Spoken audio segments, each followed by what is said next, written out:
पाहुणे येणार आहे, त्यांच्यासाठी सामान आणायचं आहे, मुलाला क्लासला ड्रॉप करायचं आहे, त्याच्यानंतर मला जिमला जायचं आहे, भाजीपाला आणायचे. बापरे, माझी कामाची यादी तर संपतच नाहीये. आणि विशेष म्हणजे सगळे टाइम टार्गेट असतात. मग त्यामध्ये काय होतं ना, की हे सगळी यादी कंप्लीट करता करता मी स्वतःही थकून जाते. हा फक्त फिजिकल थकवा नसतो, आपल्याला सगळ्यांना माहितीये की आपण मेंटली थकत असतो. आणि हे माझ्यासोबत नाही, हे आपल्या प्रत्येकासोबत होत असतो, कारण आपली यादी चालूच राहते. So what can be done. Okay, तर आपण सगळ्यात आधी म्हणजे स्मॉल ब्रेक्स घेणं कामाच्या मध्ये इम्पॉर्टंट आहे. त्याच बरोबरीला एक आपली यादी करायची दिवसाच्या सुरुवातीलाच.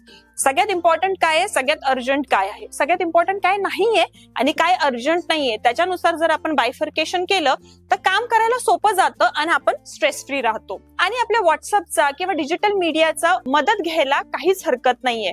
व्हॉट्सअपला सकाळी सकाळी आपला एक ग्रुप बनवलेला असतोच नेहमी, त्याच्यामध्ये जर यादी टाकली कामाची तर इट इज फॅन्टॅस्टिक. आता काय आहे ना, सगळे बॉक्सेस टिक होतीलच, सगळे काम आपले होणारच आहे असं बिलकुल होणार नाही. त्यामुळे एखादं काम सुटलं इट्स ओके, आपण उद्या करूयात किंवा एखाद्याची मदत घ्यायला हरकत नाही. त्याच्यामुळे आपला मेंटल फटीग जर आपण याला ओव्हरकम करू शकलो तर येस, आपलं काम खूप छान होणार आहे.